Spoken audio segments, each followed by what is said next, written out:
কেন শুধু কোরআনকেই বারবার অপমান করা হয়? কেন বিশ্বের নানা প্রান্তে বারবার মুসলমানদের বিশ্বাসকেই লক্ষ্য করা হয়? এটা কি কাকতালীয়, নাকি এর পেছনে আছে এক গভীর পরিকল্পনা?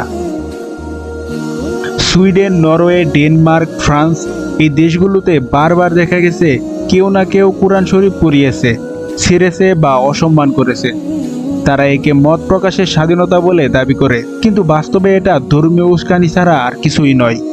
অদ্ভুত ব্যাপার হলো, যদি কেউ গীতা বা বাইবেল নিয়ে এমন কিছু করে, তখন আইন দ্রুত ব্যবস্থা নেয়, মিডিয়া প্রতিবাদ করে, সরকার নড়ে ওঠে। কিন্তু কোরআনের ক্ষেত্রে নীরবতা। 9/11-এর পর থেকে পশ্চিমা দুনিয়ায় একটা ধারণা ছড়ানো হয়েছে, ইসলাম মানেই হুমকি, মুসলমান মানেই সন্ত্রাসী। এই মানসিকতা থেকেই জন্ম নেয় ইসলাম ফোবিয়া। তারা ইসলামকে ভয় পায়, কারণ ইসলাম মানুষকে জাগিয়ে তোলে, ন্যায়ের কথা বলে, শোষণের বিরুদ্ধে দাঁড়াতে শেখায়। যে ধর্ম মানুষের অন্তরে ন্যায়ের আগুন জ্বালায়, তাকে দুর্বল করাই তাদের লক্ষ্য। পশ্চিমা কিছু রাজনীতিক জানে, মুসলমানদের উত্তেজিত করলেই তাদের বুট বাড়ে। একটি সমাজে বিভাজন তৈরি করে তারা নিজেদের রাজনৈতিক ফায়দা নেয়।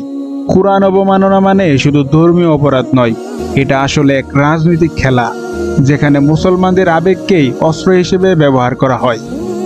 আজ দুঃখের সাথে বলতে হয়, আমরা মুসলমানরা ঐক্যবদ্ধ নই। কোথাও কেউ কোরআন পোড়ায়, আর অন্য মুসলিম দেশগুলো শুধু নিন্দা জানায়। কেউ কার্যকর পদক্ষেপ নেয় না। এই নীরবতাই তাদের সাহস দিয়েছে, আবারও করবে, আবারও করবে। ইসলাম সহিংসতা শেখায় না, ইসলাম শেখায় তোমার ধর্ম তোমার জন্য, আমার ধর্ম আমার জন্য।